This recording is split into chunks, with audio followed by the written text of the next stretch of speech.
Hi, good morning. Yeah, I hope you're having a good day, despite the weather and stuff. Obviously, very English weather in Madrid today. So I just wanted to make a quick video looking at some legal English vocabulary in the area of contracts. More specifically, the area of frustration and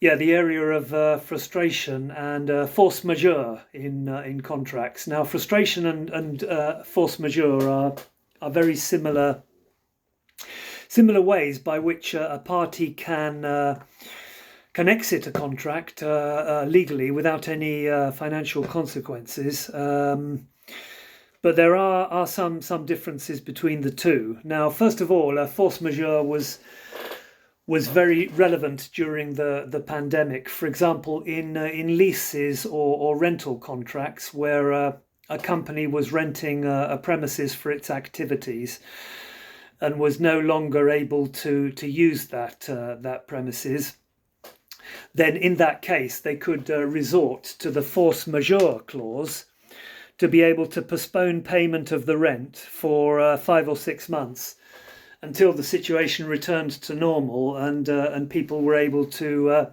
enter the workplace normally in September 2020, for example.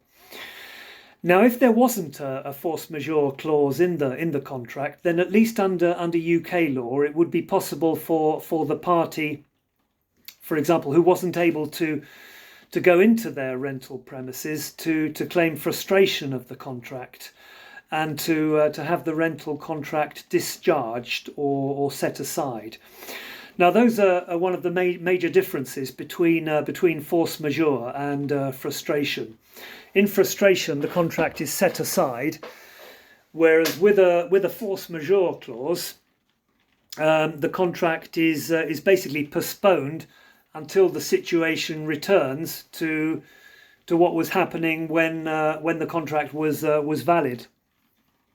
Another important difference between force majeure and frustration is that basically force majeure is a contract term and has to be incorporated into the contract, and frustration is common law.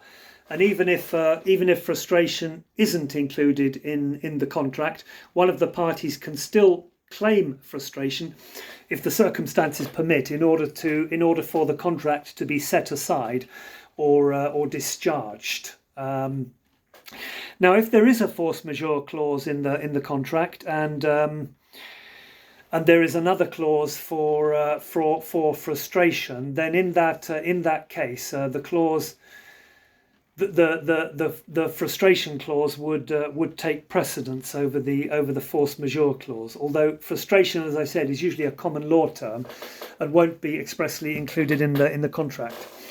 So I hope that helps and that gives you some useful vocabulary. Thanks a lot. Thank you.